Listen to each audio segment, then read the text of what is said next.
के साथ माधुरी कश्यप।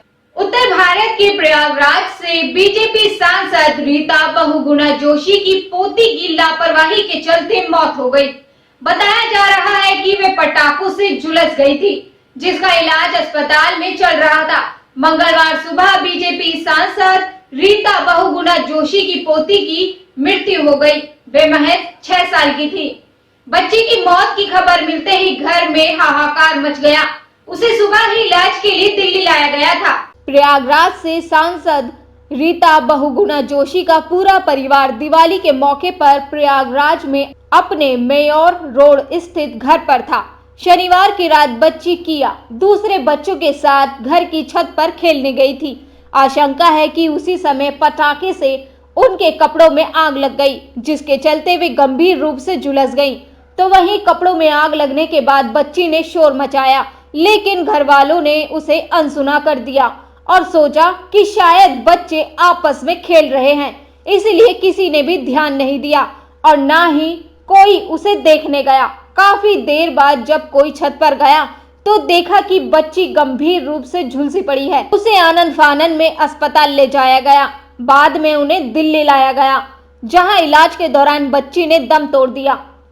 इस खबर से लोगों को सबक लेने की जरूरत है, ताकि ऐसा हादसा आपके बच्चों और परिवार के साथ ना हो सके। हरदम बच्चों का ध्यान रखना चाहिए। बच्चों का ध्यान रखने के लिए घर पर एक समझदार व्यक्ति उनके साथ हमेशा होना चाहिए।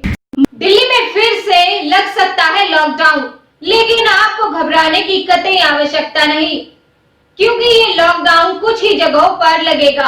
अगर आवश्यकता होती है तो दिल्ली में कोविड-19 के मरीजों की संख्या बढ़ती जा रही है, जिसके चलते दिल्ली सरकार ने ये फैसला लिया है कि आवश्यकता पड़ने पर फिर से लॉकडाउन लगाया जा सकता है। इसमें दिल्ली की कुछ मार्केट्स को बंद किया जा सकता है। इसके लिए केंद्र सरकार को प्रस्ताव भी भेजा गया है। दिल्ली में लगातार कोरोना के मरीजों की संख्या बढ़ती जा रही है, जिसको देखते हुए दिल्ली में फिर से लॉकडाउन लगाया जा सकता है। लॉकडाउन पूरी दिल्ली में नहीं, बल्कि कुछ हॉटस्पॉट्स बन चुके केंद्रों पर ही लगाया जा सकता है, यानी दिल्ली में कुछ मार्केट्स को बंद किया जा सकता है।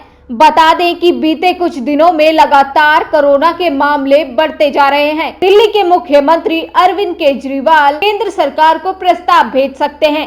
तो वहीं मंगलवार को सीएम ने कहा कि अगर भीड़ भाड़ कम नहीं हुई तो बाजार बंद करने की अनुमति के लिए केंद्र सरकार को प्रस्ताव भेजा जाएगा। सीएम आगे कहते हैं कि दिल्ली में मामले बढ़ रहे हैं, ऐसे में हम केंद्र सरकार को एक सामान्य प्रस्ताव भेज रहे हैं कि यदि आवश्यकता हुई तो दिल्ली में सरकार उन बाजारों को कुछ दिनों के लिए बंद कर सकती है जहां कोविड-19 प्रोटोकॉल्स का पालन नहीं किया जा रहा है और वे एक स्थानीय हॉटस्पॉट्स बन रहे हैं। दिल्ली में फिर से लॉकडाउन जैसी स्थिति पैदा हो जाएगी तो ऐसा कतई न सोचें और पैनिक बाय ना होएं। अगर कुछ बाजार बंद होते हैं तो जरूरत की वस्तुओं के लिए दुकानें खुली रहेंगी। ताजा तरीन खबरों के लिए बने रहिए वैश्य व्यापार न्यूज के साथ। नमस्कार।